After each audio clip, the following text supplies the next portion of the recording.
Yes, good morning, class. My name is Langat Kipsang Langat, and today I will be presenting on the remote sensing.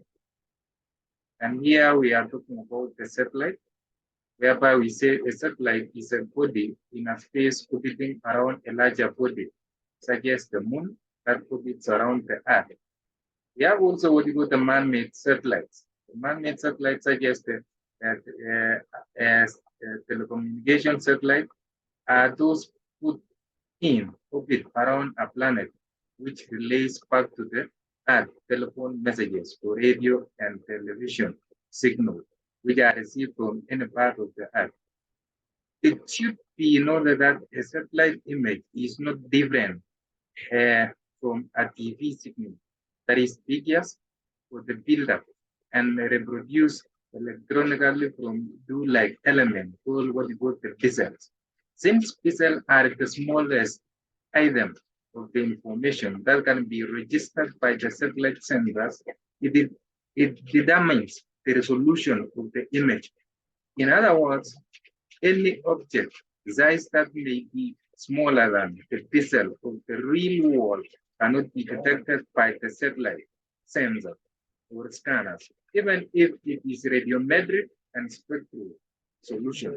Here, they are greater than the surrounding areas. We have also the remote sensing satellite. And the remote sensing satellite here, these are of two types of orbits. We have what we call geostationary orbits. Geostationary orbits here satellite are put into orbit that is on a distance of 35,900 kilometers directly above the equator. At this altitude, the speed of the satellite exactly matches the Earth rotation and the wall length and purpose. Therefore, the satellite is still stationary, which means that it is hovering continuously over the same part of the Earth. Consequently, geostationary satellites are used either to transmit telecommunication signal or to get a very broad view of the weather. Next, we have polar orbits. On the polar orbit here, we say are lower in altitude. That is, they are placed at 600 to 1500 kilometers above the Earth's surface. And in polar orbit, a satellite follows a north-south path close to the poles and gradually transfers every part of the Earth over a period of days. It then starts the same cycle again. And since it constantly retraces its step in it, which is a daily place to view and monitor environmental changes.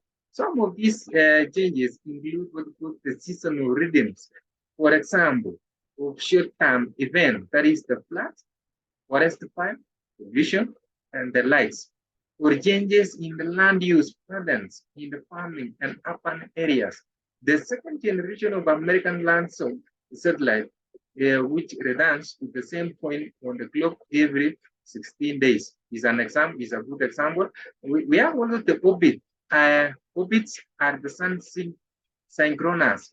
That is, the satellites across the equator always about 9.5.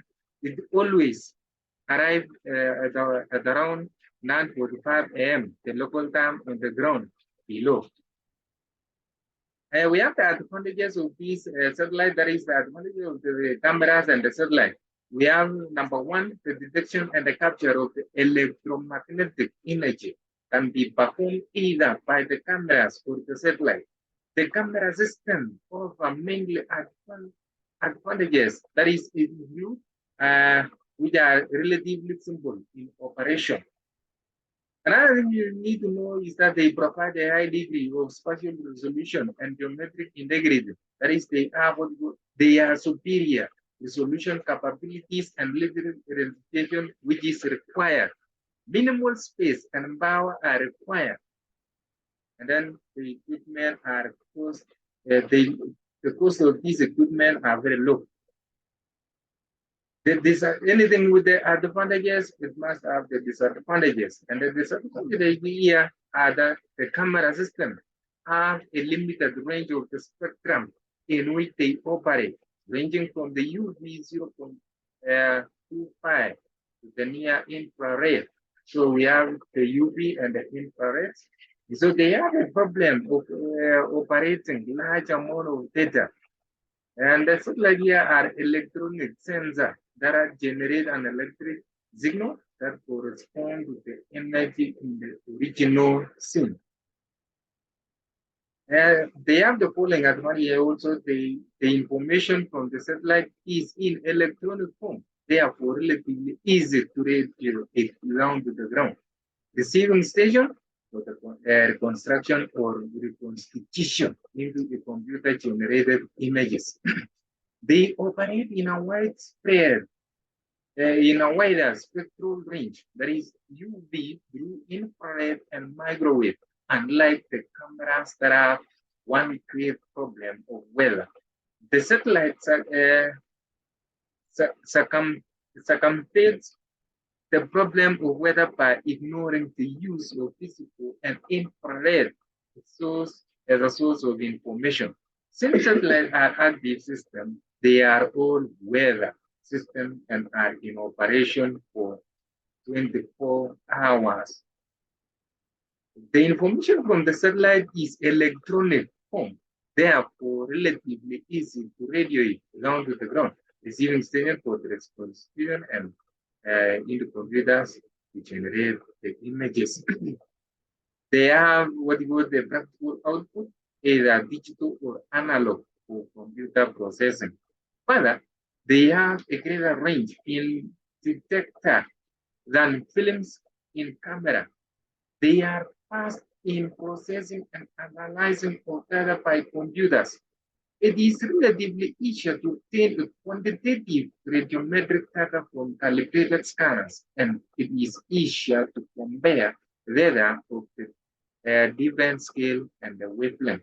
Lastly, we have that the detection and capture of electromagnetic energy can be performed either by the cameras or the satellites.